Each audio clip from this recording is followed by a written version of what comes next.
Hello everybody, welcome here to Prog Monster. My name is Murph. I am the host of this show, a show dedicated to progressive rock. Sorry, a little bit of a fuzz there. Dedicated to progressive rock and other forms of rock music. So we're back here on day 29, the last day of the week, with another great rock band for the series of those great bands with two or more lead vocalists. Sorry, I got ahead of myself there. So for those of you who don't know or haven't seen this or need to be re-illustrated here, these are bands that have two great vocalists. Maybe one guy's a little more lead than the other. Maybe they're equals. Maybe there's more than two of them. Maybe there's three of them. There could be as many as five. I've had a few on here with five or more who just do fantastic vocals. And this band is right near the top for a good reason. They only have two vocalists, but they're both really fantastic. I like them both just about equally.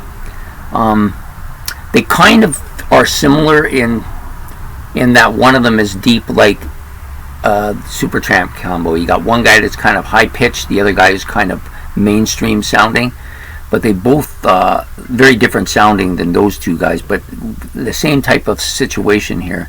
And to me, they're both fantastic. And I'm talking about, yes, this one goes out there to my buddy Triumph, coming in at number 3. Could they have been number 1? I don't think so, but they're close. They're really good. This is, at one time they would have been right there. Anyways, Triumph, a band, came out in the 77 or 75, one of those 2 years. I can never remember which one.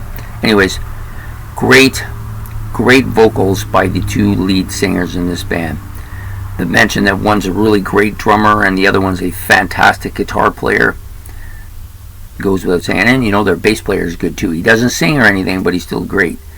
So then you got the song duties are pretty much split, and it's actually kind of similar to Supertramp in a way too, in that a lot of the bigger hits, like the more radio stapled hits, were sung by the guy with the higher voice, and the less known deeper cuts were sung by the guy with the deeper voice.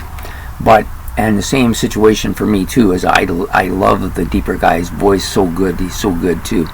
So anyways, you got Rick Emmett, spelled R-I-K, because they forgot to put the C in his name on the first album, and Gil Moore, and not David Gilmour, but Gil Moore.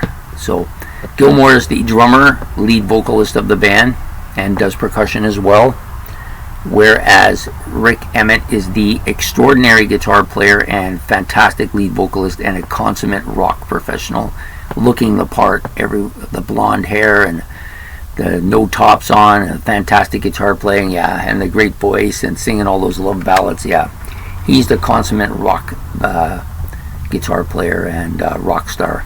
So we'll talk first about Gilmour, drummer and vocalist.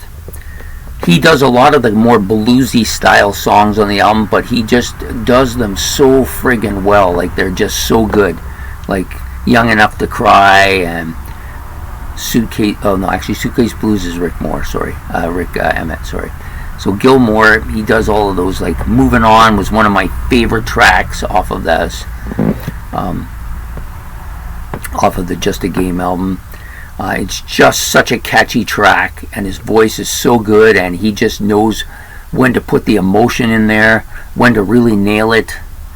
There's so many things about his voice that are so strong, and he can get quite high. His voice can get quite high too. He doesn't have any gravelly sound to it. There's no kind of bluesy sound to his voice. He just sings the blues so well. He's just a pop guy singing the blues really well. A fantastic singer. I think he's one of the top 10 vocalists, for me anyways. And then you have Rick Emmett, who reaches those high peaks, and I don't know how he maintains it. I mean, I know it's falsetto, but it's so smooth sounding, such catchy songs that he sings. Lay It on the Line, Just a Game, Fight the Good Fight, just goes on. Like, he just knows Ordinary Man. He just has one of those voices that just brings out the song to its peak. such a strong singer, such a fantastic emotional. That both of them are like really emotional, and that's probably why they're so high on my list. So coming in here, day 29, Triumph. Those great great bands with 2 or more vocalists, and Triumph nails it right here on that page. Fantastic group. I hope you like Triumph as much as I do. If you haven't had a chance to listen to these guys, because they're a Canadian band, maybe not as big outside of North America, if you haven't had a chance to listen to them, this is a great album here, but they have like a plethora of great albums. I just discovered a new one that I stopped listening to them at one point, and I never went beyond it, and then the next album was fantastic, and I just missed out. I guess that was just where I was at the time. But anyways, definitely worth your time and effort to listen to these albums. They're just so good, so memorable. Anyways, please like below me and subscribe here on the side. Make any comments you want. Make any comments about Triumph you want. Fantastic, and we'll see you again tomorrow with another great album. That's the end of the week, so we got 2 left to go. I hope everybody can show up for the final 2 and get to see who I chose. I don't think there's going to be a great deal of surprise with either of these 2 bands. Maybe some of you are trying to figure out who could it be, but I think you both know. If you know me and you know the math, you're probably going to figure it out. So take care, and we'll see you then. Goodbye.